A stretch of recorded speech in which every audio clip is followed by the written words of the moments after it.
during the 1990s, and it kind of died out by the 20s.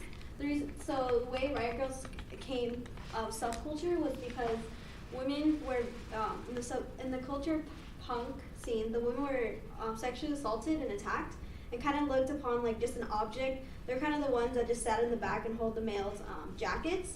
And the women wanted to be more involved in the punk culture, so they created their own. And there's these women in the early 1990s who wanted to make their own subculture and talk about feminist issues and such. So today, before I start my presentation, I'll be talking about the music, the fashion, and the empowerment for women.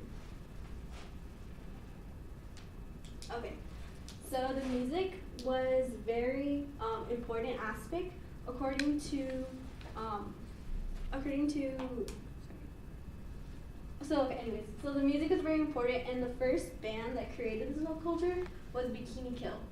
And if you pay closer look right here, Bikini Kill, they talk about how, if you read it, it says when she talks, they hear the revolution.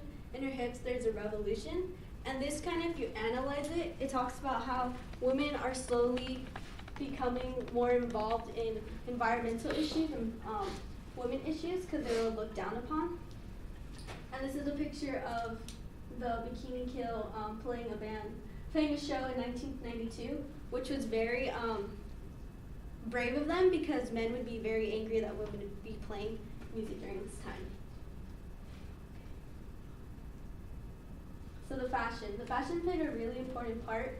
According to Laura Havlin in 2016, stated that the fashion was very addressed a lot, especially in this picture.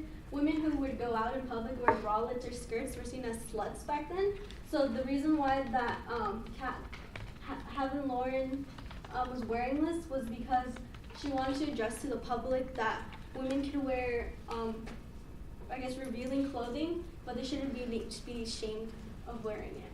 And also, it was more towards a feminine look than for the punk scene. It was different. So, for the empowerment part, according to BDC 2015, states that women would create these zines, and these zines are very important because women would go out of their way and make their own magazines, and they would talk about mental health, sexual assault, and like medical numbers that they could call.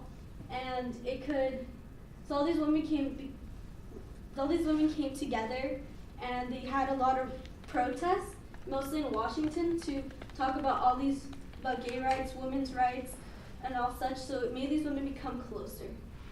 Also, here, in this image, it talks about how women are starting to talk about issues that have been occurring in their life, and they're not afraid to talk about it.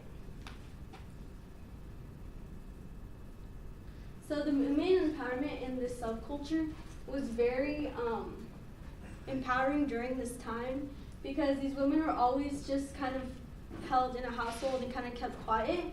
And if they were talked to, they would be very afraid because of the reactions they would get from anybody. The society would think these women were rebelling against them, so they kind of kept it too quiet to themselves. And right here, people usually thought the Riot Girls were only for white women. However, it wasn't. It was for any type of woman of color, and this would have everybody kind of go together, talk about their personal issues, and they become as one. And also, it slowly became into the feminist movement because these women would have these protests and have, at one point, I believe, in the 1990s, they came to Washington and they got one of the, congressman's attention to pay attention to the gay rights. So it slowly started moving and had all these different protests because women wanted to let society know that they have a voice as well. And also the messages, were very brutal. So these women would go out and they would have these protests that were very aggressive sometimes.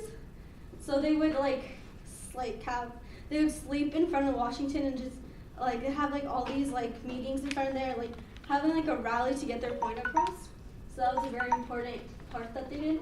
And also, people get confused that the Riot Girls only for women, and also slowly men started to be involved as well to point across these important movements.